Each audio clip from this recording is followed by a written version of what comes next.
তো দেখো গাইস, বন্ধুরা সবাই আমার ঘরে খেয়ে আইসেন। দেখো চিননি তোমরা সবার সুপরিচিত দাদা।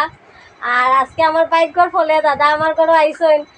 তোমরা আমার দাদার কিতা কইতাম আমি, দাদা যে আইসেন অত খুশি, আমি খুশি মানে একটাইতে পারি না, আমার মুখ দিয়ে যে মারতাম আমার তো না খুশি।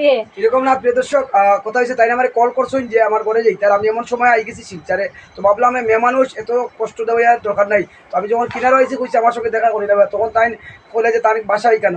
তো তার বাসাতে আমার লাগে অনুরোধ করলা, যাই হোক আমি আইলাম। আমার অনুরোধ করতে লাগে না, কইলে হয়ে যায়, ঠিক আছে। মানে এটা আমার ভাগ্য আর কি, দাদা আইসেন যে আমার ভাগ্য, আমার বড় যে গরিবের বড় দাদা আইসেন। তো সবাই আমার পাশে থাকবা, প্রত্যেকে দিদি মেয়ের সাপোর্ট করো। আমি চাই যে যারা যারা ইচ্ছা আছে ফেসবুকে কাজ করার শখ আছে, তো আপনারা করুন, আমি যতটা পারি সহযোগিতা করবো। আপনারাও আমার সঙ্গে প্রাণপ্রিয় ভাই বন্ধুরা প্রত্যেকে দিদি মেয়ের পাশে থাকবা, ঠিক আছে। নমস্কার, নমস্কার সবাই ভালো থাকুন, সুস্থ থাকুন।